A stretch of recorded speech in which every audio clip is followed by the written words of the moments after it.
Vamos a dar comienzo a la tercera de las conferencias estas del primer ciclo de conferencias de Sociemat y antes que nada pues daros gracias a todos por la buenísima aceptación que ha tenido este ciclo de conferencias y estamos planteándonos ya pues continuarlo en una segunda serie porque además hay gente que se ha prestado ya a participar activamente dando conferencias y vemos que además la acogida está siendo bastante buena.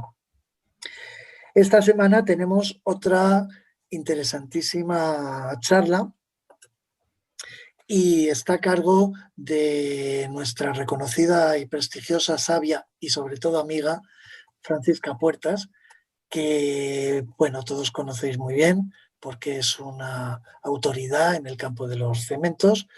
Es profesora de investigación en el Instituto Eduardo Torroja de la construcción del cemento y allí ha sido pues desde vicedirectora, jefa de departamento, en concreto del Departamento de Síntesis, Caracterización y Reciclado de Materiales. También ha sido miembro de las comisiones de área de Ciencia y Tecnología de Materiales y Publicaciones del CSIC. Actualmente es vicepresidenta ejecutiva de la Comisión de Mujeres y Ciencia del CSIC.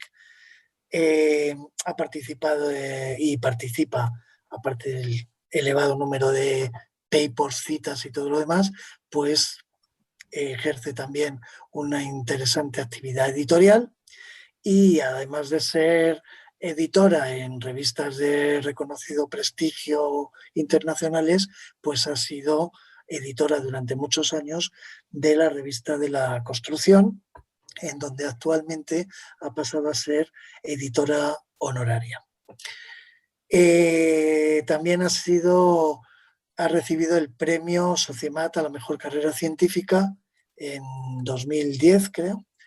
Y bueno, pues hoy nos va a hablar de los materiales de construcción en construcción sostenible, el papel de los materiales y nada, Paquillo, te dejo ya hablar a ti, que hoy es tu día y no el mío. Muchísimas gracias, Rodrigo. Muchísimas gracias por invitarme a estar en esta conferencia. A ti, a Rodrigo y también a Juanjo, que sé que está ahí, pero sobre todo también, bueno, pues estoy encantada de estar aquí. Vamos a empezar a compartir. Creo que puedo compartir ya, ¿no? O sea, puedo, a ver, aquí. A ver, yo creo que se ve bien, ¿verdad? Se ve, ¿verdad? Bueno, como decía, estoy encantada de estar esta mañana con vosotros. Os agradezco muchísimo a Sociemat, a ti, Rodrigo, y a Juanjo, la invitación de estar aquí y participar en este primer ciclo de conferencias de Sociemat. Esperaros porque, como siempre, me he ido a la última, como me pasó ayer también. A ver, aquí. Bueno, la charla la he titulado Construcción sostenible, el papel de los materiales, pero lógicamente yo voy a hablar de los materiales de construcción, que es mi campo de trabajo. Bueno, ¿qué se entiende por construcción sostenible? Pues es un modo de construcción basado en el respeto al entorno, al medio ambiente y que implica el uso eficiente de la energía, el agua, los recursos y la utilización de materiales no perjudiciales para el medio ambiente. En definitiva, es una construcción más saludable y con reducción de impactos ambientales. Esta construcción sostenible está íntimamente relacionada con la sostenibilidad, quizás término demasiado manido, en donde sostenibilidad es trabajar para satisfacer las necesidades del presente sin comprometer las del futuro y sus generaciones. En esta gráfica que veis aquí de la ONU se ve la evolución prevista de la población mundial y se espera que para 2060 la población mundial se haya incrementado por 4 con respecto a la que había en 1950. Hacia 2100 se espera que haya más de 11.000 millones de personas en el mundo. Es decir, hay un incremento importante, se espera un incremento de la población mundial. Y esto, pues, tenemos que trabajar para asegurar el desarrollo actual y ese desarrollo cuando alcancemos, bueno, pues en ese tiempo. Tenemos que hacer, por lo tanto, un uso eficiente de los recursos para que haya recursos para entonces. Tenemos que asegurar el crecimiento actual un crecimiento económico estable, asegurar el progreso social ahora y en el futuro y, lógicamente, intentar erradicar la pobreza. Los edificios consumen entre un 20 y un 50% de los recursos naturales dependiendo del entorno en el que se encuentren, que sea rural o que sea urbano. Los edificios antes y después de construidos son causa de contaminación y de emisiones y de consumo de energía, agua y materiales, y cuando acaban su vida útil son además generadores de residuo. En esta casita que hay aquí, que son datos de la Unión Europea, realmente es de la Unión Europea de los 28, bueno, se ve que el sector de la construcción es un sector muy importante, que supone pues, casi un 6,5% del empleo, casi un 29% del empleo industrial. Hay muchísimas compañías implicadas que trabajan en Europa en este sector. Y aproximadamente pues, el 20% de las construcciones que se hacen en Europa son en ingeniería civil, no residencial, sería el 32%, estamos hablando de pues, carreteras, etcétera. De rehabilitación, un 28%, muy importante, y residencial, alrededor del 19,4%. ¿Qué sería una construcción sostenible? Pues a modo de ejemplo, pues sería hacer construcciones en donde tengamos un aprovechamiento de la luz natural, edificios con altas vidrieras, o por ejemplo, la utilización de energías renovables, es decir, placas solares, utilizar energía solar. La utilización eficiente del agua, esto ya es un tema vital y de todo para los países, sobre todo en donde el agua dulce está... no es como en los países avanzados. Entonces, si ahora ya es un bien o un valor riquísimo, en el futuro lo será todavía más. Y bueno, estas construcciones verdes que cada vez vemos más en las ciudades. La construcción sostenible está íntimamente ligada con los objetivos de desarrollo sostenible de la Agenda 2030, dentro de lo que estableció en la Conferencia de Cambio Climático de la Unión Europea, y está en casi todos, por decirlo casi todos, está en casi todos los objetivos de desarrollo sostenible. Pero bueno, quizá destacar el objetivo 11, ciudades y comunidades sostenibles, o en el 9, industria, innovación e infraestructura. Y también esta construcción sostenible está muy relacionada con la estrategia economía circular de la Unión Europea, en donde, como sabemos, un recurso se utiliza para fabricar un producto que se consume y genera, cuando acaba su vida útil, un residuo. Bueno, pues la idea es que ese residuo vuelva a ser transformado en un recurso y así llegar a residuos cero, vertedero cero. Cuando hablamos de construcción sostenible de materiales de construcción, lógicamente tenemos que hablar del principal material de construcción, que es el hormigón del cemento Portland.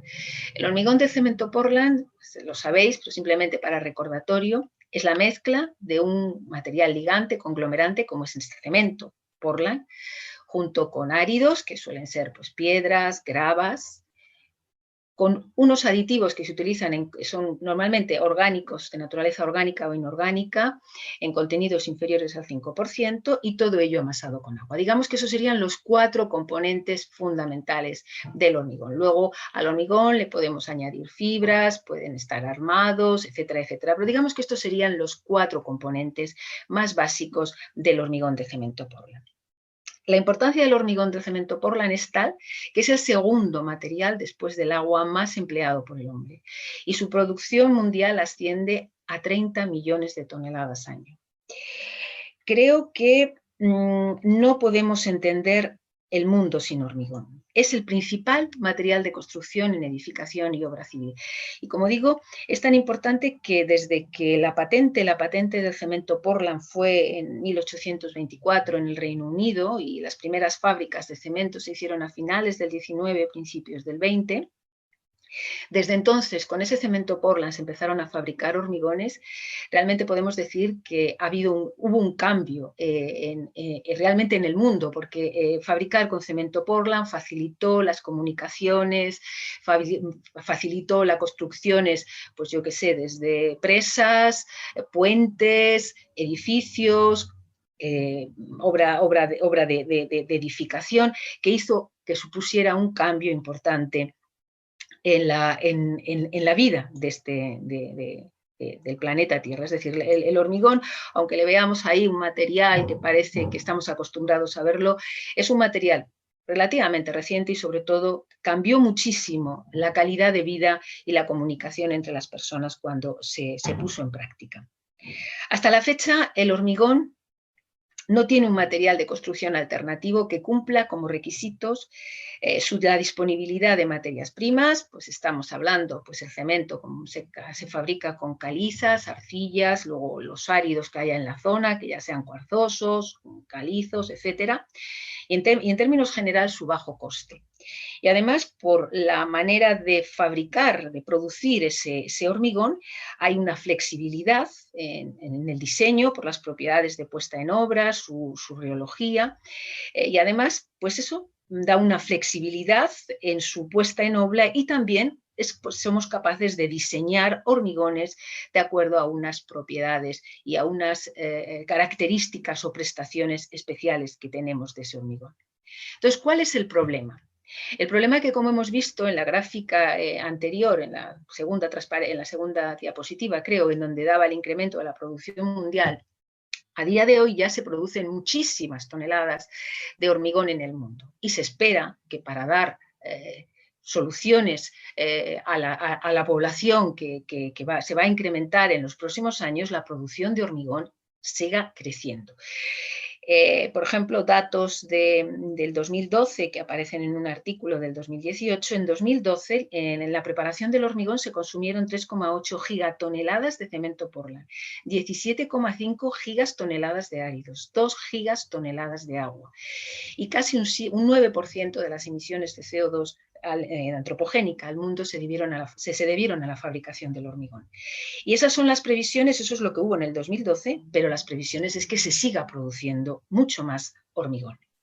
Es decir, hay que reducir el impacto ambiental, de ahí lo del hormigón sostenible, del hormigón sin comprometer la necesidad de la sociedad en términos de edificios y infraestructuras que se esperan en un futuro. Como os he comentado, los 4 básicos componentes del hormigón de cemento Portland, cemento, árido, aditivo y agua, entre todos ellos, lógicamente el que le confiere al hormigón las propiedades durables, resistentes, de estabilidad de volumen, digamos, las propiedades cohesivas, es el cemento Portland. El cemento Portland, que es, digamos, el que se obtiene en la planta de cemento. Realmente en la planta de cemento lo que obtenemos es el clinker del cemento Portland, que está basado en silicatos cálcicos, fundamentalmente silicato tricálcico, algo de silicato bicálcico, aluminato tricálcico y ferrito de aluminato tetracálcico, y eso es lo que molido junto con un regulador de fraguado, que normalmente es un sulfato cálcico, un yeso, se produce el cemento Portland. Bueno, pues para la producción de ese cemento Portland se necesitan, por cada tonelada de cemento, 1,7 toneladas de materias primas, que normalmente en el crudo de cemento son calizas, arcillas, arena. El consumo de 2,3% de todo el consumo global está asociado a la fabricación de cemento. Y por cada tonelada de cemento se generan alrededor de 0,8-0,9 toneladas de CO2. Si luego miramos los consumos de energía y las emisiones de CO2 del cemento con respecto a otros materiales, vemos que realmente no son tan importantes. Comparemos con el aluminio, por ejemplo, en donde el consumo energético y las emisiones de CO2 son mayores. Sin embargo, volvemos a la alta producción, a la gran cantidad de cemento que se produce en el mundo para generar esa necesidad de hormigón que hay para todas las necesidades constructivas que hay. Esto en el 2017, Monteiro dijo que entre 2017 y 2050 las emisiones de CO2 asociadas a la fabricación del cemento se incrementarían entre un 85 y 105 gigatoneladas, lo que equivale pues, a la cantidad de gases causantes del efecto invernadero emitidos a nivel mundial entre 2009 y 2010 de todos los sectores industriales. Luego vemos que hay un problema y que hay que buscar una solución. Y se habla de conseguir un posible hormigón verde. Estamos hablando de una construcción sostenible, una construcción en donde las emisiones, los gastos energéticos, el consumo de recursos sea menor. Y en esta línea se trabaja en el desarrollo y utilización de cementos más ecoeficientes, básicamente la utilización de cementos con menores contenidos de cemento Portland, menores contenidos de clínker de cemento Portland, ese que sale en las fábricas de cemento, sustituyendo ese clínker por otros materiales alternativos, que los llamamos supplementary cementitious materials, que en gran parte son residuos y subproductos industriales de diferentes sectores. Y también en el desarrollo de cementos alcalinos, llamados también geopolímeros, que son materiales que son cementos completamente distintos al cemento Portland. Y son básicamente las líneas de investigación en las que trabajamos en nuestro grupo de investigación. También en la reutilización de residuos procedentes del propio sector de la construcción, por ejemplo, cuando ya se acaba la vida útil de una construcción y se demuele, pues esos residuos de construcción y demolición, reutilizarlos en la preparación de nuevos hormigones, fundamentalmente como áridos. En el desarrollo de hormigones más durables y resistentes, aquí el papel de los aditivos es muy importante y las características del cemento también y la preparación del hormigón, pero el aditivo, no voy a hablar demasiado de los aditivos en esta charla porque creo que se tendría que dar una charla dentro de estos ciclos de conferencias dedicadas exclusivamente a los aditivos para el hormigón. Pero lo que sí que es importante es que hemos visto que aproximadamente un 28% de las construcciones que se hacen en Europa son de rehabilitación. Si preparamos hormigones mucho más durables y resistentes, podemos alargar la vida útil de las construcciones desde 50 años, que es la vida media, a tiempos más largos. Luego estamos reduciendo ese 28% y, por lo tanto, también trabajar menos en rehabilitación. De ahí el desarrollo de hormigones más durables y resistentes y, como digo, los aditivos pueden ayudar y ayudan al desarrollo de hormigones con estas características más óptimas. También nuevas tecnologías y materiales más avanzados que nos permitan obtener hormigones con unas características muy especiales y con unas aplicaciones muy concretas. El desarrollar métodos de captura y almacenamiento de CO2 y, bueno, pues mejorar, lógicamente, los diseños constructivos o los códigos de edificación. Yo, por mi formación y mi experiencia, os voy a hablar de estos dos aspectos, fundamentalmente del primero, desarrollo y utilización de cementos más ecoeficientes. Comentaré algo respecto al segundo aspecto de la reutilización de los residuos de construcción y demolición en la preparación de hormigones. Y en ambos casos, lógicamente, básicamente hay un aspecto muy importante que es la reutilización de residuos y productos industriales en la preparación de estos materiales. Y aquí pongo una palabra precaución de la que luego haré una mención especial. Bueno, pues vamos a hablar de los cementos, desarrollo y utilización de cementos más ecoeficientes y concretamente cementos con menores contenidos de cemento Portland y, como digo, también cementos alternativos y más específicamente los cementos alcalinos o geopolímeros, que son las líneas de investigación que llevamos en nuestro grupo. Bueno, si miramos este diagrama ternario, cal, sílice, alúmina, y vemos la situación en donde se ubica la composición de los cementos Portland, vemos que hay otros subproductos industriales, como son las escorias vítreas normalmente de horno alto, que son las que se utilizan, o las cenizas volantes, las ricas en calcio, las pobres en calcio, o puzolanas naturales o arcillas calcinadas, que son materiales, todos ellos, que se llevan tiempo desde los años 80, 70, 80, que se llevan incorporando ya en sustitución del clínker del cemento Portland. Algunos, como la escoria, que tiene una composición química parecida al Portland, con características hidráulicas, se comporta bastante como un cemento Portland, y otros que tienen menos calcio, esto es porque tiene más calcio la escoria, y estos otros materiales, estos otros subproductos o productos naturales calcinados o las puzolanas, que tienen bajos contenidos en calcio y que tienen unas características que se denominan puzolánicas.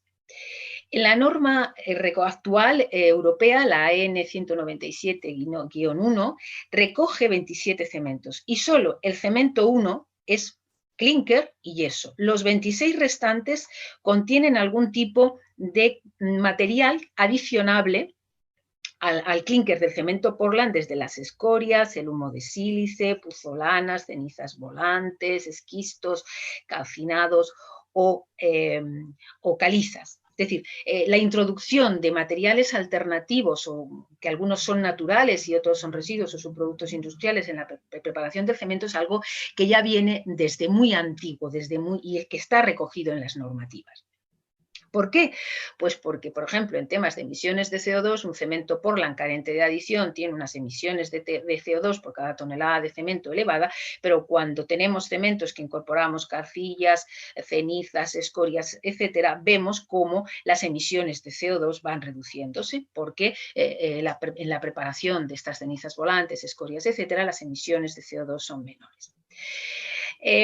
Ha llegado un momento en el que para mantener unas características a estos cementos, el contenido de adiciones que, como digo, están reguladas por normativas que se incorporan en la composición de los cementos, pues alcanzan un máximo. Porque si nos vamos a contenidos mayores de adiciones minerales, de esas cenizas, de esas escorias, se produce una disminución importante de las resistencias mecánicas iniciales de esos cementos y, por lo tanto, de sus hormigones. Y esto es debido a porque la reactividad de estas escorias, cenizas, etcétera, es mucho más lenta que la reactividad que tiene el propio cemento Portland cuando reacciona con el agua. Y hace que si incrementamos mucho el contenido de las adiciones minerales, las resistencias iniciales se ven reducidas. A tiempos largos ese efecto no se produce, sino que pues, estas adiciones van reaccionando y van generando también productos de reacción cohesivos y resistentes, y las resistencias finales son iguales o superiores a un cemento que llamemos puro, pero evidentemente a edades tempranas hay una disminución en las resistencias. Además, hay también problemas de disponibilidad de las adiciones minerales más convencionales, como son las escorias o como son las cenizas. Las escorias prácticamente la producción es limitada y está casi toda utilizada en la preparación de cementos, incluso se está en la reducción de su producción, y en el caso de las cenizas volantes de central térmica sabemos que cada vez se va a ir a cerrar más centrales térmicas y por lo tanto reducir el contenido, reducir estas cenizas volantes. Y luego pues hay algunas lagunas de conocimiento con respecto a la durabilidad a largo tiempo de estos hormigones que se preparan utilizando cementos con muy altos contenidos de adición. Las investigaciones van orientadas a incrementar la velocidad de esta adición mineral a tiempos cortos, de tal manera que se acelere la velocidad de reacción de estas adiciones y que podamos incrementar su contenido en la composición de los cementos y, por lo tanto, hacerlos más ecoeficientes. Bien, se puede hacer incrementando la finura de las adiciones, o estudios que hay relacionados con estudios de la composición de esa fase acuosa, porque el cemento es el primero que reacciona, genera una fase acuosa con un pH fuertemente básico, con una composición en iones calcio, silicato, aluminato, etcétera, que de silicio, calcio, aluminio, y se están haciendo estudios de cómo modificar, incrementar la reactividad de esa adición. Hay estudios que ya se conocen de cómo afecta la presencia de calcio, de silicio, de aluminio en esa fase acuosa en la reactividad. Pero el papel de los aditivos es un papel muy, muy importante en el incremento de las resistencias mecánicas de estas adiciones a edades tempranas y en contenidos altos, y se puede hacer a través de la utilización de aditivos superplastificantes que nos permiten reducir el agua en la preparación de esos hormigones y por lo tanto disminuir su porosidad, en el caso de las pastas de cemento, o bien también utilizar aceleradores que aceleren las reacciones de hidratación del cemento y puedan mitigar esa resistencia, esa bajada de resistencias iniciales cuando incrementamos el contenido de adición. En nuestro grupo de investigación llevamos tiempo ya estudiando bueno, pues el papel de aditivos, por ejemplo, superplastificante en cementos con adiciones. Sabemos que estas adiciones son capaces de absorber parte de esos aditivos, y tanto que sean adiciones de tipo caliza, de escoria, de ceriza, y sabemos el efecto que tiene.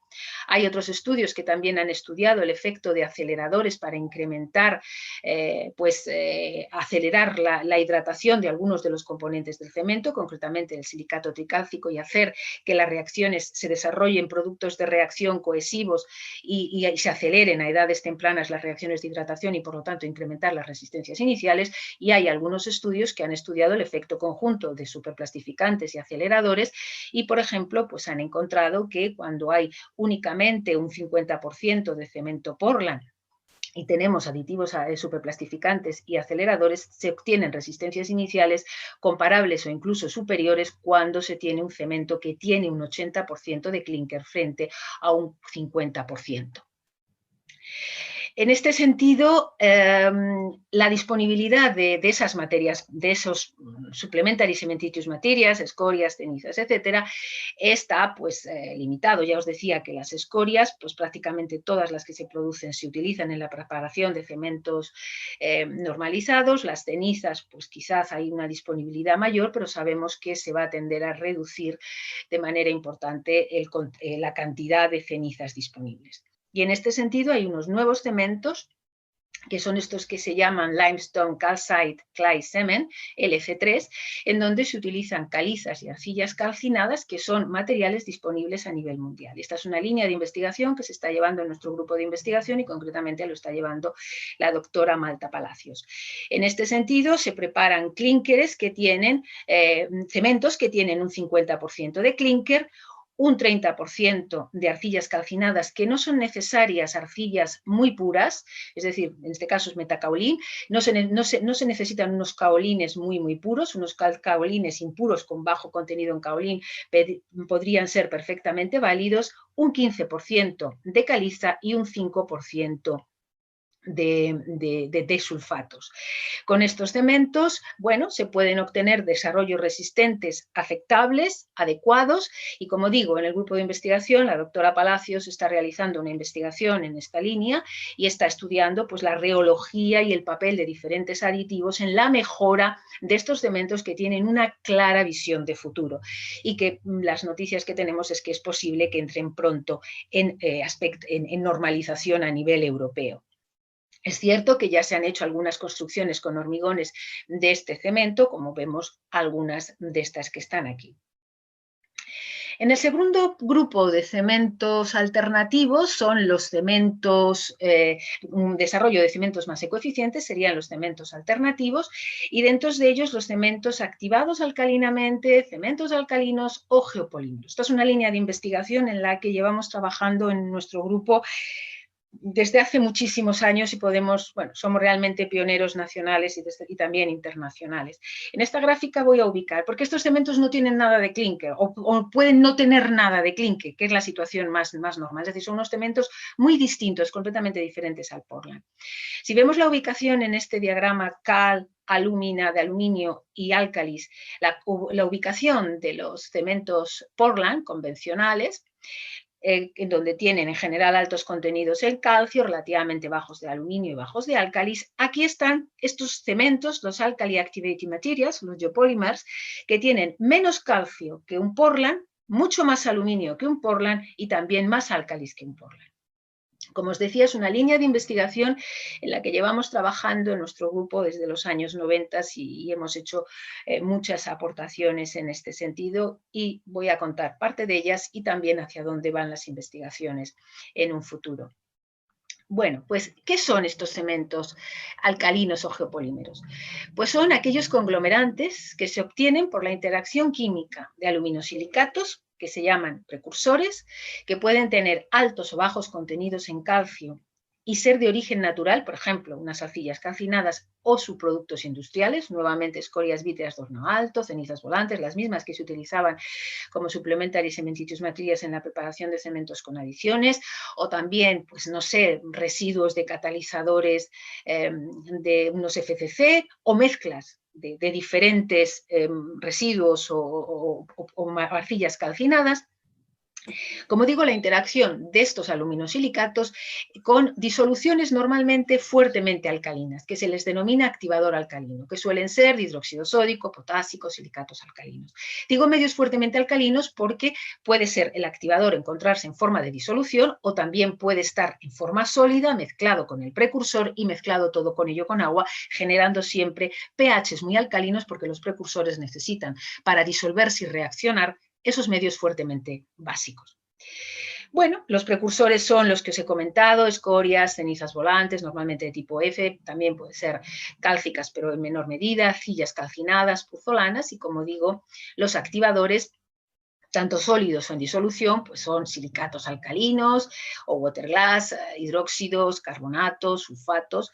En cualquier caso, la interacción de ese precursor con ese activador alcalino va a generar, pues es un proceso de disolución del precursor y la formación de unos productos de reacción. Es un proceso, realmente es muy similar a la que ocurre en la hidratación del cemento Portland. Cuando se hidrata el cemento Portland reacciona con el agua, se producen una serie de reacciones de hidratación que se están produciendo simultáneamente y varias reacciones a la vez para formar productos cohesivos, unos productos de reacción muy estables y muy insolubles, que son los que explican que el cemento endurezca y tenga cohesión. Pues aquí pasa algo parecido.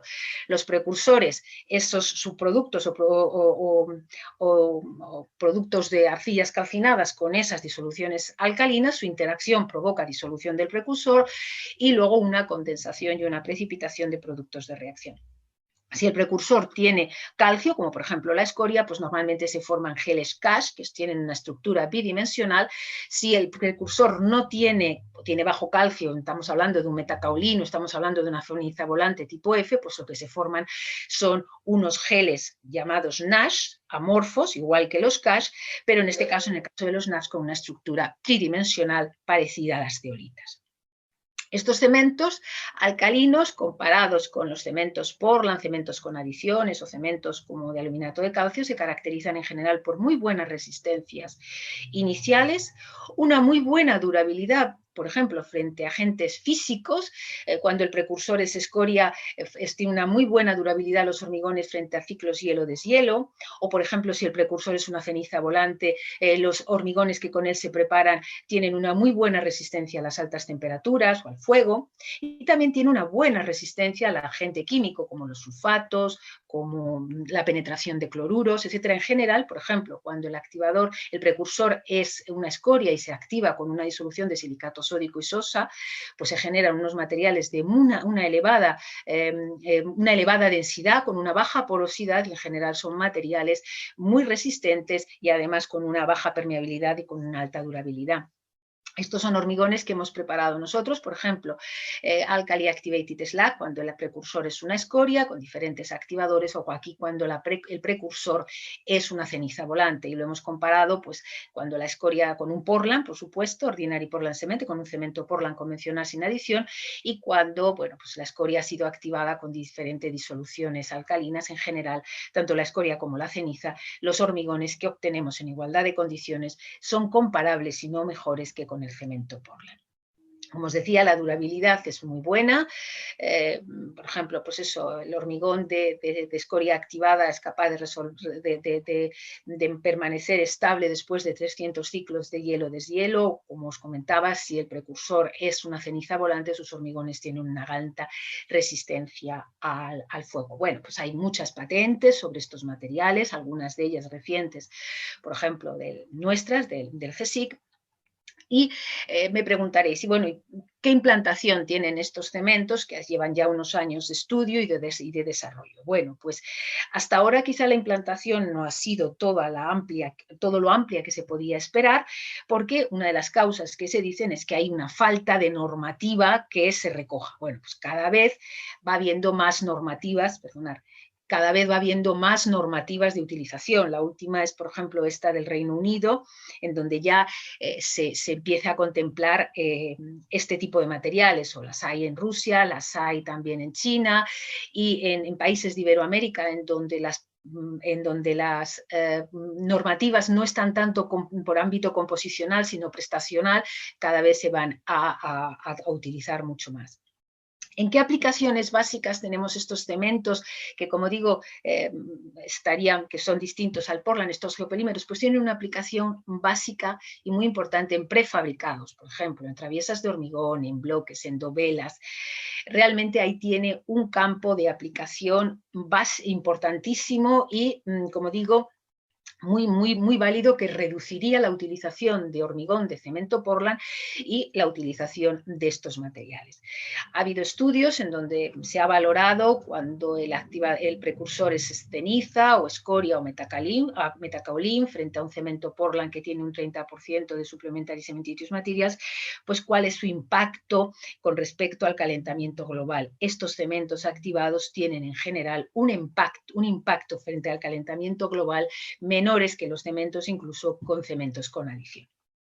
Y ahora mismo ya, y esto es algo que también se está trabajando en nuestro grupo, el doctor Palomo concretamente, el profesor Palomo, en cementos, y la doctora Ana Fernández, en cementos híbridos, que es una mezcla de cementos Portland con cementos activados alcalinamente, y con un contenido hasta de un 30% de cemento Portland. Y otra línea importante en la cual también estamos trabajando es desarrollar One Part Geopolymer, en donde el activador está en estado sólido, se mezcla junto con el precursor, de modo que se da una mezcla única que sería amasada con agua. La utilización de este One Part Geopolymer es algo que está más en tendencia en el futuro y en presente y en un futuro, y bueno, pues ahí también tiene efectos positivos medioambientales. Estas son algunas de las construcciones que están hechas con estos cementos activados alcalinamente o geopolímeros. Como digo, básicamente tiene una aplicación también en temas de pasarelas, adoquinado, etcétera, etcétera. Es decir, no tanto en ámbito estructural, sino más bien en ámbito no estructural, pero con este tipo de prefabricados. En estos momentos estamos desarrollando un proyecto europeo porque estamos diseñando un geopolímero, un One Part Geopolymer, tanto en pastas como en morteros, con la intención de inmovilizar residuos radioactivos de alta, de media y baja reactividad. Y estamos trabajando en el desarrollo de un geopolímero que podamos dar sólido para poder trabajar adecuadamente, en donde estamos hablando de mezclas de metacaolín, escoria, metasilicato, hidróxido sódico, y ahí estamos. Es un proyecto que se ha iniciado en septiembre del año pasado y estamos con la idea de que estos geopolímeros, que es una de los work packets de este proyecto, es desarrollar estos geopolímeros como base, como matriz inmovilizadora de residuos nucleares. ¿Cuáles son las líneas de investigaciones hacia las que se van en estos materiales para hacerlos aún todavía más ecoeficientes? Bueno, pues estamos buscando nuevos precursores. Los precursores básicos que se han utilizado en la preparación de estos cementos alcalinos o geopolímeros son cenizas volantes y escorias. Y como ya decíamos antes, su disponibilidad puede ir reduciéndose con el tiempo. Hay que buscar nuevos precursores. Y hay que buscar también nuevos activadores alcalinos.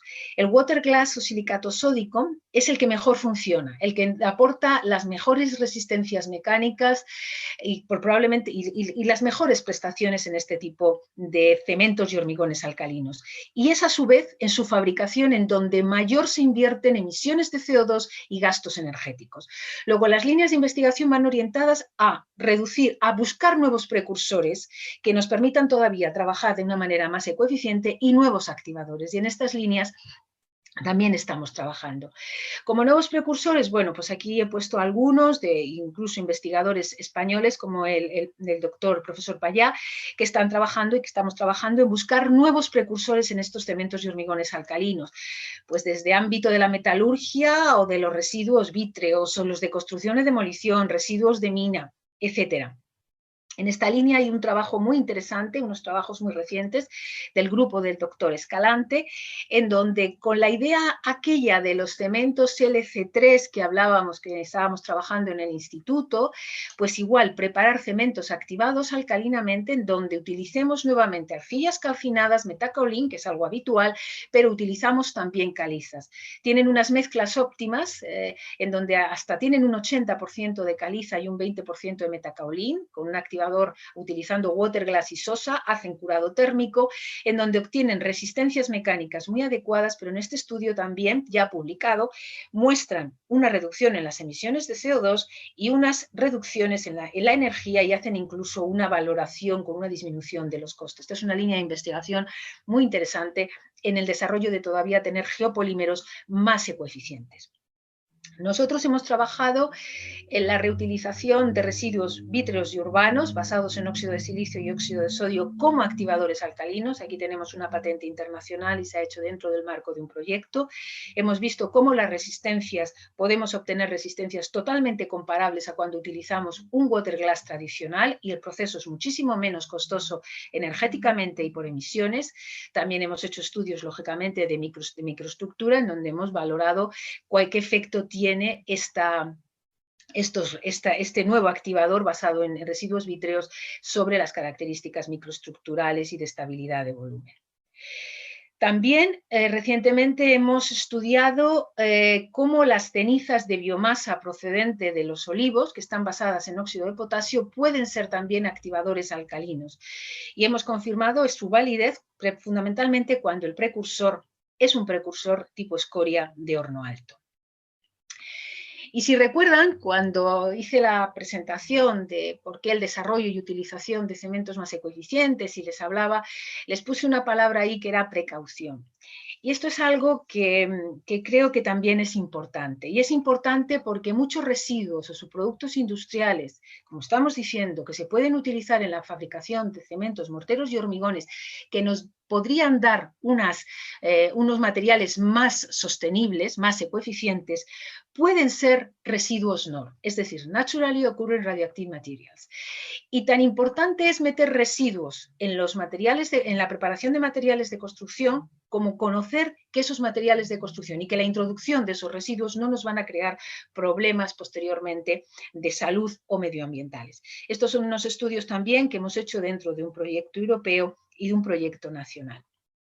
Y esto está recogido en una directiva europea, en donde se habla del índice de concentración de actividad para los materiales de construcción, en donde se tienen en cuenta las concentraciones de actividad de los radionucleidos radio 226, torio 232 y potasio 40. Y este índice debería de ser menor de 1. Bueno, nosotros hemos estudiado esto porque, bueno, estamos metiendo residuos y vamos a querer que esos residuos, que tienen unas características, residuos o subproductos industriales, tienen unas características y nos pueden dar unas propiedades buenas y podemos alcanzar mejor esos hormigones más verdes, que además que no nos creen ningún otro tipo de problema. Bueno, pues un cemento tipo 1 sin ningún tipo de adición o un cemento blanco tienen unos índices claramente inferiores de 1. Nos fijamos que las cenizas volante tipo F, algunas pueden tener valores mayores de 1, los cementos de aluminato de calcio no llevan al 1, pero tienen valores de 0,8, las escorias estamos en valores de 0,7, luego ya, por ejemplo, las calizas o algún otro material no. Cuidado en ese caso, a veces hay que estudiar que determinadas cenizas volantes no tengan valores de índice de actividad elevado.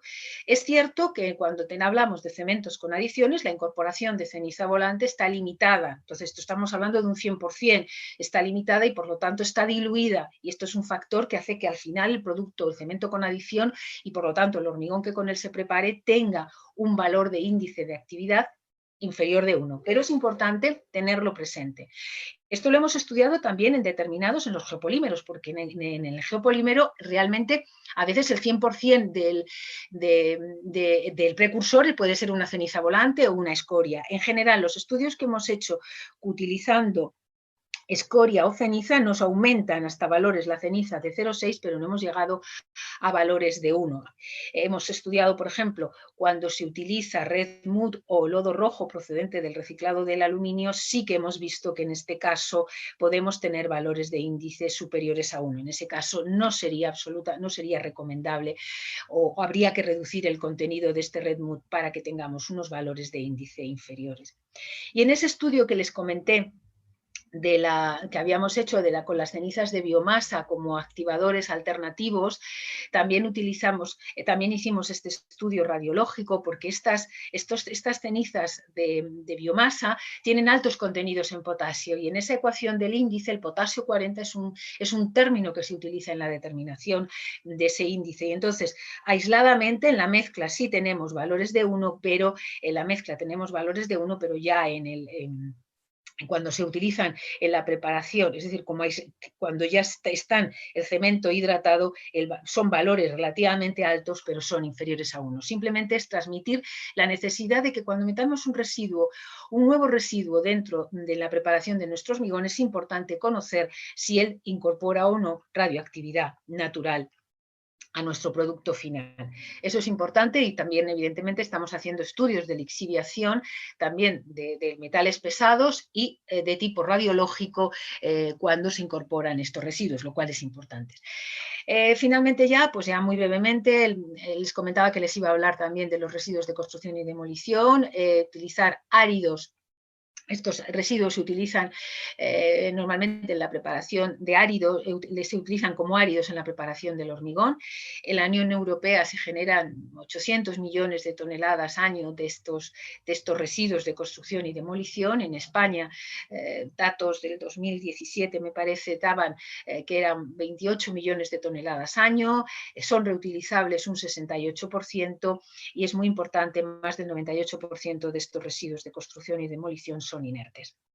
En el anejo 5 de la instrucción del hormigón, el AEH08, en las recomendaciones para hormigones reciclados se recomienda que esos áridos reciclados procedentes de la de construcción y demolición puedan sustituir hasta un 20%, no más, del árido de tamaño mínimo de 4 milímetros, es decir, del tamaño grueso de nuestro árido en el hormigón. Porque contenidos mayores del 20% de este árido grueso hacen que estos áridos reciclados, estos residuos de construcción y demolición, tienen realmente restos de mortero, del hormigón del que proceden, que en general es un material muchísimo más poroso, con lo cual los hormigones con altos contenidos de árido reciclado requieren agua, porque este mortero, este propio árido absorbe mucho agua, entonces se necesitan en general contenidos de líquido de amasado muy superiores, haciendo que finalmente las resistencias mecánicas sean menores, tengamos una mayor permeabilidad, porque tenemos una mayor porosidad y tengamos en general una menor durabilidad. Hay estudios que apuntan que la presencia de cenizas volantes en estos hormigones pueden mejorar el comportamiento de resistente de los hormigones con áridos reciclados e incluso poder aumentar ese porcentaje. Lo que sí que es cierto es que la incorporación de estos residuos de construcción y demolición como áridos reciclados en el hormigón tiene claros beneficios económicos y ecológicos. Y ya así para avanzar, simplemente a modo de anotación, bueno, los hormigones, el hormigón parece que es un material gris que vemos todos los días y a todas horas y que no le damos digamos un valor, pero hay hormigones. El hormigón en sí mismo ya es un material avanzado por todas las prestaciones que presta, y que además tiene mucha química y mucha física y mucha ciencia detrás, pero además hay otros hormigones que son más avanzados, por decirlo de alguna manera, que dan unas prestaciones especiales. Y son, por ejemplo, yo que sé, el hormigón autolimpiable, aquel que tiene nanopartículas de titanio, por ejemplo, o hormigones autorreparables que incorporan a lo mejor bacterias que generan carbonatos cálcicos que van cerrando ellas solas fisuras, o estos hormigones translúcidos que tienen pues fibras ópticas o fibras de nylon, o bueno, el desarrollo del hormigón autocompactante, donde los aditivos tienen un papel fundamental, ha permitido pues, desarrollos de construcciones más rápidas, más seguras, menos ruidosas y en donde además pues, toda la armadura queda perfectamente recubierta, o por estas características especiales que tiene el propio hormigón en sus propiedades reológicas y de diseño de pues, poder hacer incluso hasta esculturas, que todos hemos visto que hay escultores que trabajan con esto. En este caso, pues en nuestro grupo, el otro día nos mandaron un vídeo que están haciendo con hormigones alcalinos. Un artista está haciendo hormigones, está haciendo esculturas, algo que, bueno, pues que también tiene ahí su parte anecdótica por la facilidad que tiene este material de trabajo. Y últimamente se está más orientado en la fabricación digital con hormigón. Esto permite construcciones libres de encofrado, permite hacer diseños más complejos, aumentar la velocidad de construcción, reducir costes, aumentar la seguridad y, por supuesto, puede hacer una construcción más sostenible porque solo se va a utilizar el material que es requerido. Y bueno, pues esto lo vi en este mismo mes de mayo, salió en El País. Bueno, pues era la entrega en los Países Bajos de unas llaves de unas casas hechas con impresión 3D, que eran habitables, se las daban a una pareja de jubilados y esta era la foto que aparecía en el periódico de la casa y las características, y como digo, es una casa construida ya todo bajo impresión 3D. Y bueno, esto era un poco lo que les quería contar con respecto a la construcción sostenible y más focalizándolo en el papel de los materiales de construcción y en las líneas de investigación que estamos abordando en nuestro grupo. Pues nada más, pues muchísimas gracias por su atención. Pues nada, muchas gracias a ti, Paqui, por la interesantísima conferencia que nos has dado. Se me oye, ¿verdad? Y ahora pues pasamos al turno de debate. No veo todavía si hay alguien que ha levantado la mano. No os veo yo, ahora. No sé si tengo que cerrar la presentación. Sí, cierra la presentación, o sea, deja de compartir tu pantalla para que nos veamos todos. A ver, y entonces es, arriba debe de donde ser. tienes, Exacto. ahí ya estamos. Ahora os veo. Todos. Pues ya está. Ahora sí que os veo. Bueno. Vale. Bueno, ¿alguna pregunta? Yo tenía una, si me permites. O sea, yo cuando habías puesto lo del... Bueno, yo primero felicitarte porque, en fin, hacía tiempo que no veía tan... El nivel que está en estas charlas está impresionante, ¿no? La gente está dando un nivel muy, muy alto.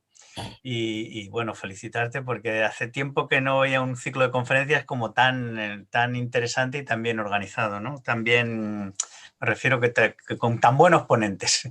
Así que enhorabuena. Y entonces yo cuando leí el título al principio que se puso, lo de sostenibilidad y cemento, claro, pues me parecía como un contrasentido, ¿no? Un oxímoron, es decir, ¿cómo va a ser una cosa sostenible la construcción? Porque claro, ahí hablas del cemento, hablas de los materiales, has hablado del aluminio, de lo que consume, del acero, o sea, quiero decir que es un auténtico despropósito en sentido de recursos energéticos. Y entonces con el tiempo me ha ido gustando mucho lo que has ido contando. Y no me ha quedado claro si finalmente, con todos los nuevos tipos de ecocementos o de reciclaje, etcétera, etcétera, si hay una cuantificación de en cuánto se supone que va a disminuir, por ejemplo, el impacto en la huella de carbono con estas nuevas tecnologías que se están implantando. Muchas gracias. Pues muchas gracias a ti, Juanjo. Y bueno, yo creo que al que hay que dar la enhorabuena es a Rodrigo, que es el que está organizando todas estas charlas. Muchísimas gracias. Bueno, yo un dato concreto de decirte cuánto se está reduciendo, no. Sí que hay estudios en función del tipo de material que se está utilizando. Por ejemplo, estos cementos activados alcalinamente que tienen metacaolín y que tienen caliza, que comentaba que está desarrollándose el profesor Escalante, hace una estimación de reducción y creo recordar que reduce hasta un 40 o 50%. Te estoy diciendo un poco de memoria, pero depende, esto está hecho para pastas y morteros. Entonces, bueno, a nivel global yo no te sé decir al final, porque dependerá del tipo de hormigón que se prepare o del tipo de materiales, pero bueno, las reducciones pueden ser considerables. No te sé decir un valor concreto, Juanjo. Pues muchas gracias. Yo luego, si no hay más, yo haré otra pregunta. No, más gente que hable. Es que no hay nadie con la mano levantada. ¿Alguno más? Bueno, si alguien quiere hablar, que se abra el micrófono y pregunte sin más. Claro, y si alguien quiere aportar algo, porque tengo compañeros míos y compañeras que están, y si, claro, como estoy hablando de un poco, pues he abordado también aspectos que se desarrollan en mi grupo, vamos, en nuestro grupo de investigación, y si alguno quiere aportar porque tiene algún dato, yo encantada. Bueno, pues entonces yo te voy a hacer la segunda pregunta. Yo había visto, claro, tú sabes que en el CENIN hemos estado muy implicados en la creación de lo que es la plataforma temática interdisciplinar en fabricación aditiva del CSIC. Y entonces, bueno, pues hace muy pocos días se ha instalado ya aquí una máquina para hacer impresión 3D en metales.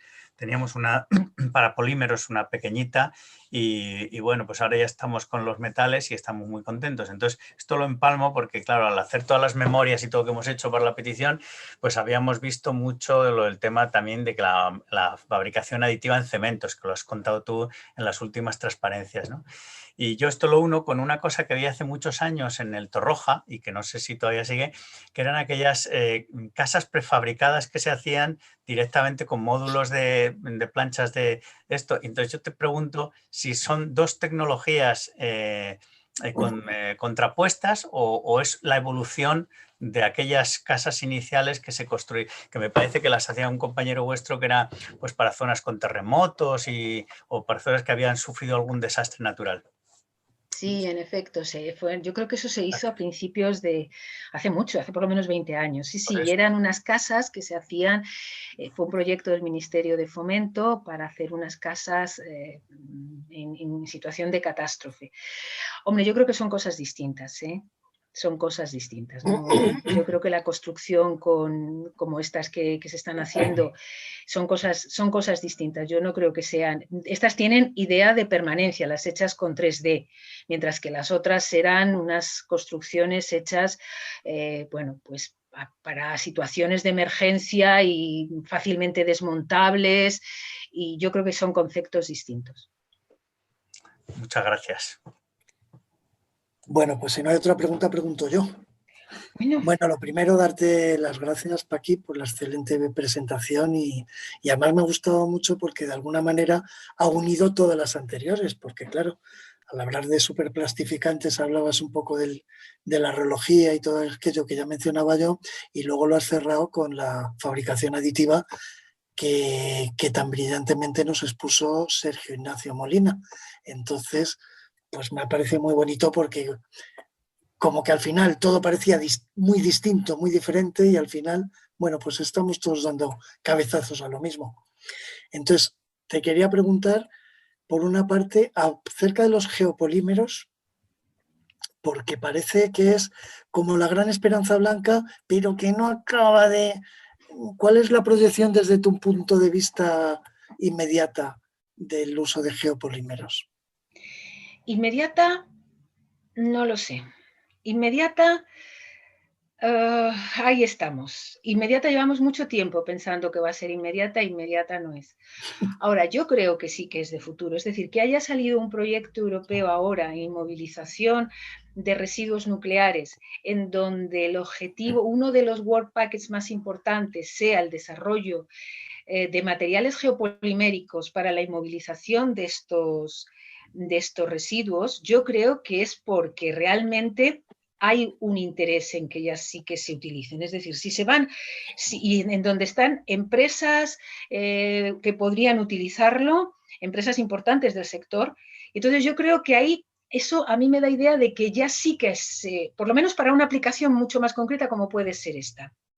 ¿Vale? Hay países en donde realmente sí que se está utilizando, en Europa no. En Europa hay que cambiar primero la normativa. Eso es un problema, el tema de la normativa, ¿vale?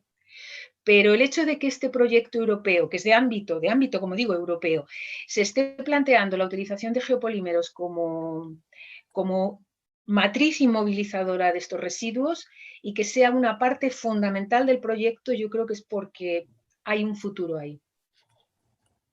Y a lo mejor no demasiado largo, no en demasiado corto espacio. Hasta ahora, a nivel de Europa, está muy limitado por el tema de la normativa, aunque el Reino Unido sacó su propia norma, que es la que he puesto del 2016, pero en Europa todavía no se puede utilizar. Pero bueno, creo que esa proyección del proyecto en el que estamos trabajando puede ser interesante.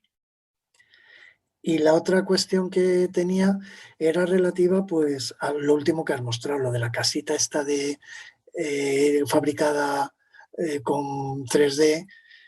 Yo no sé, a mí tal vez a lo mejor ahí Sergio puede opinar porque con las maquinonas que él tienen allí en Cádiz pues hacen también unos prototipos de muy gran tamaño, etcétera, etcétera.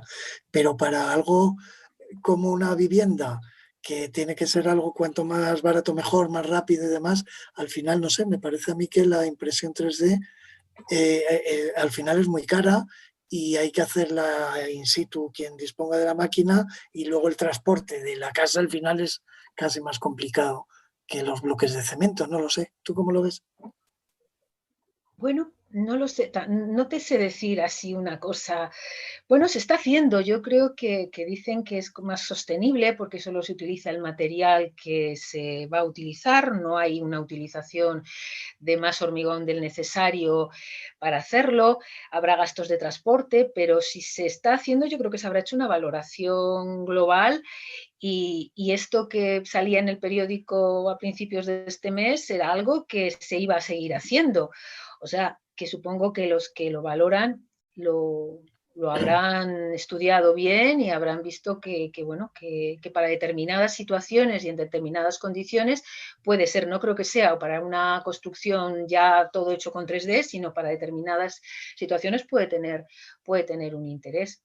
Tampoco soy una experta en temas de fabricación 3D, la verdad, pero bueno, supongo que si se ha hecho y se va a seguir haciendo, se habrá hecho un estudio de mercado por los que lo están haciendo que puede ser interesante. Yo por Muchas alusiones, gracias, Sergio. Yo creo Sergio, que yo soy Ita Blanco. no, es que estaba viendo, había aparecido Sergio, perdona. A ver, vamos a hacer perdón, pues cierro. Vale, Sergio y luego Teresa. De acuerdo, gracias Rodrigo. Sí, como comentaba mi punto de vista, no es un tema en el que yo conozca en profundidad la construcción en aditiva en gran formato. Lo he seguido mucho, ¿no? Pero a nivel más de noticias difundidas no estamos en la I+D del material.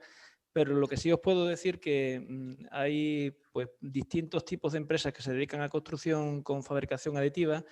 Unas que son las que llevan más tiempo más recorrido en este tema. Por ejemplo, la empresa WASP italiana, que ha tenido un enfoque de ayuda al tercer mundo y trata de hacer fabricación aditiva en grandes construcciones con vivienda de muy bajo coste en zonas empobrecidas. Esa es una línea, bueno, es una vivienda de baja calidad, pero que es una solución para muchas zonas del mundo. De hecho, su filosofía es vender máquinas más convencionales, tener beneficios y reinvertirlos en máquinas de muy gran volumen pues, para hacer construcción económica. Y por otra parte, como nos ha estado mostrando Francisca, ahí, además de esta que nos ha mostrado en esta vivienda que ha salido en la noticia del país, era, ¿no? En prensa, hay otras tantas que en Estados Unidos, por ejemplo, también quizás hayáis visto en los medios de comunicación, hay un condominio de lujo, ¿no? De viviendas de alto coste que se han hecho íntegramente con fabricación aditiva, con lo cual ya es una realidad. La cuestión del coste, bueno, como ha ocurrido en tantas otras tecnologías, es una cuestión de tiempo. Entonces, bueno, no sé decir si para edificios de otras dimensiones pues vamos a llegar a tener competencia, más bien van a convivir con la construcción que prácticamente la aditiva hoy no tiene a nivel de consumo, pues prácticamente presencia, pero bueno, se ve que ya han arrancado y hay comercialmente ya hay pues viviendas que se están ofreciendo al consumidor final, ¿no? Gracias. Teresa, por favor. ¿Me puedes apuntar después? Es que no veo lo de... Sí. Después de Teresa, vas tú. Abajo en reacciones, si lo dais, veis que aparece la manita. Reacciones, abajo del todo. Es que yo no lo veo, ¿eh? Vale, bueno, da igual. Es que yo no lo veo. Bueno, os había visto a los dos. Venga, Teresa y luego... Bueno, gracias, Paqui. Me ha gustado mucho tu charla, ha sido muy digamos, envolvente, mirando desde muchos prismas todos los avances que va habiendo. Yo creo que, bueno, si se está investigando sobre cementos estos alcalinos es porque tienen un recorrido, todos los cementeras están investigando en ello. Lo que pasa es que de momento ellos tienen, o sea, es decir, aquí hay que producir cantidades ingentes de material y claro, tienes que tener cantidades constantes e ingentes de materias primas que te permitan producir ese material. Entonces, ahí tenemos una dificultad. Lo ha explicado muy bien Paqui. Quizás los residuos que estamos utilizando ahora y que más estudiados están yendo a menos. Entonces, eso está claro. Eso está claro. Todas las cementeras están investigando en ello y por lo tanto esto terminará por normalizarse. O sea, el tema de la normalización es importante. O sea, es decir, aquí no se puede utilizar materiales en el primer mundo sin normativa. Entonces, mientras no pasemos en la RILEM, ya hay grupos, etcétera, etcétera, vamos en el camino. O sea, como todas las nuevas tecnologías, te cuesta, porque además son tecnologías que compiten con materiales ya, aunque sean contaminantes, están muy baratos de producir. Entonces estás compitiendo en unas condiciones difíciles, que tienes ventajas, pero que claro, que tiene una infraestructura y un mundo industrial ya implantado con el cual tiene que convivir, competir y ganar. Eso ya es un poco más. En cuanto a las viviendas o construcciones 3D, decir que en Alcobendas hay un puente. En Alcobendas, en un parque, hay un puentecito hecho con 3D. Entonces es algo, otro camino que se va andando, o sea, que se va haciendo al andar. ¿Qué ventajas tiene dentro de un orden? Pues yo creo que la industrialización de la construcción es un proceso que ya llevamos muy implantado. En la construcción se producen gran cantidad de piezas que ya están prefabricadas. La prefabricación, la prefabricación es una realidad en nuestra construcción en este momento y en ese sentido el transporte, tal, no sé qué, sería algo que estaría ya solucionado. ¿Que las máquinas serían distintas? Sí, pero las 3D, que ahora mismo pues, pueden ser progresarán también, sí, y serán, yo creo, más competitivas desde el punto de vista económico, porque lo que más cuesta la construcción es la mano de obra, y desde el punto de vista económico, pues desde ese punto de vista, sí. Desde el punto de vista medioambiental, pues depende. Depende de la cantidad de cemento que tengan que poner. Porque en el hormigón lo caro y contaminante es esencialmente el cemento. Eso ya depende. Pero bueno, es un camino que se está andando.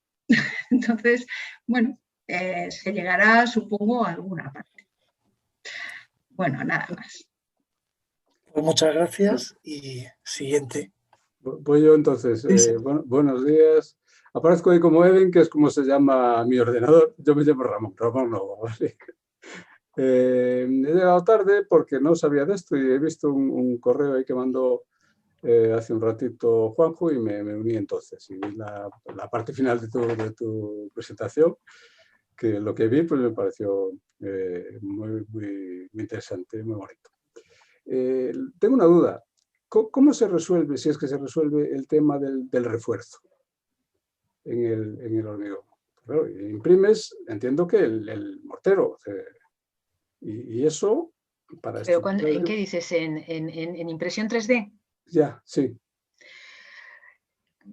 Yo es que te digo que lo he puesto, pero yo no soy ninguna experta en impresión 3D, ¿sabes? Es decir, bueno, supongo, no lo sé. Yo creo que no llevan mucho refuerzo, ¿eh? Pero no te lo sé decir. No lo sé. No sé si va aparte o no. Ahora, si Marta, a lo mejor contesta tú, sí. Ahora mismo lo que se está haciendo es los primeros estudios sin refuerzo, pero claro, es la siguiente parte, ¿cómo meterlo? Bueno, pues hay estudios en los que primero colocas lo que es el acero y a partir de ahí lo vas rellenando, ¿vale? La otra forma es, eso sí son verticales, cuando ya tienes el encofrado más complicado, ¿vale? Dependiendo que estoy pensando en columnas, si son verticales lo hacen así, ¿vale?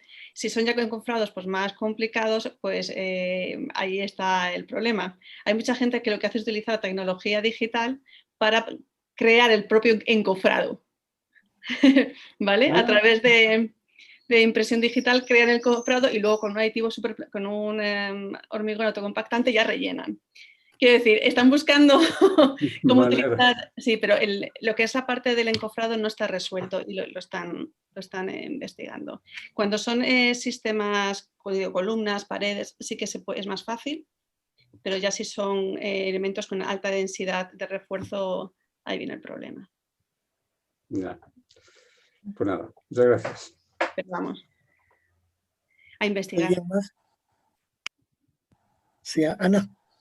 Nada, bueno, primero felicitar a Paqui porque me ha sido muy interesante la conferencia. Yo simplemente quería puntualizar, yo tampoco soy experta en esto de impresión, pero tener en cuenta que hay dos tipos de impresoras.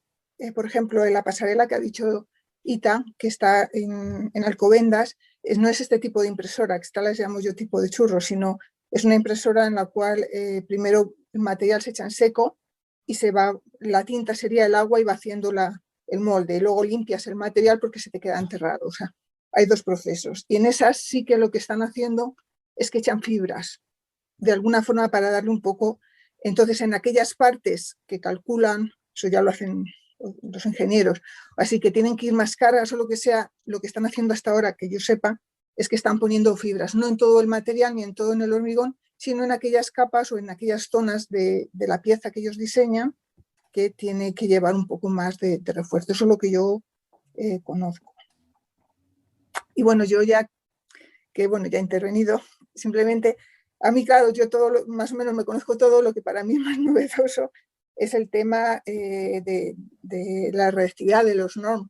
Entonces, no sé, yo ahí tengo un poco de curiosidad, o sea, quisiera saber, ¿esto se está haciendo, se está midiendo? ¿Esto puede ser un problema a la hora en el futuro de usar estos materiales?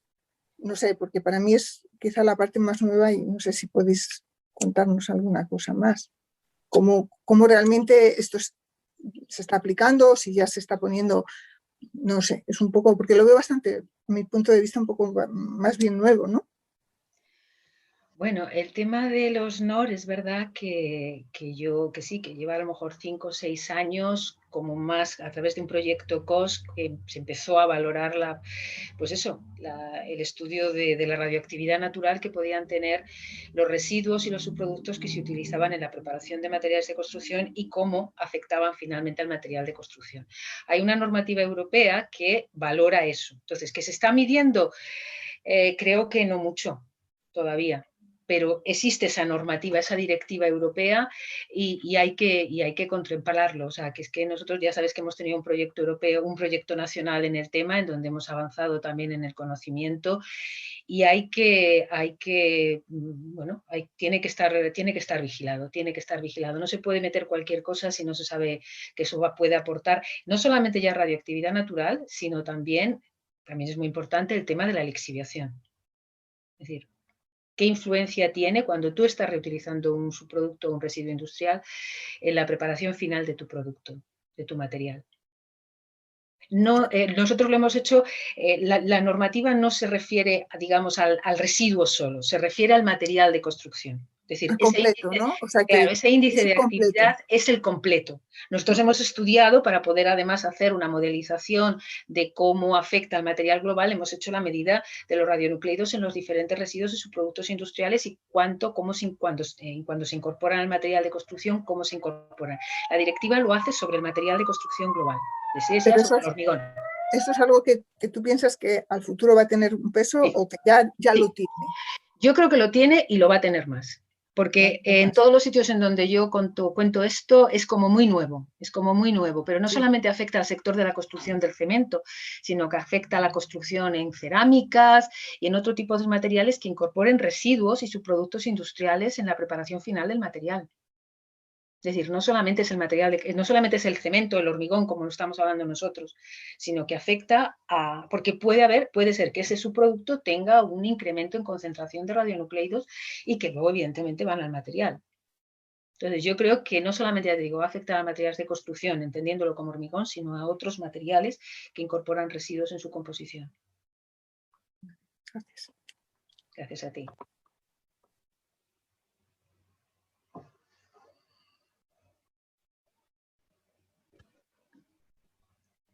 Perdón. Creo que ya no hay más preguntas, así que vamos a concluir ya la sesión, que ha sido larga al final. Muchas gracias de nuevo a todos por vuestra presencia y sobre todo a Paqui por ilustrarnos sobre este tema de candente actualidad también. Y recordaros que subiremos en breve toda la conferencia y la discusión al canal de YouTube de Sociemat, donde están también colgadas las anteriores.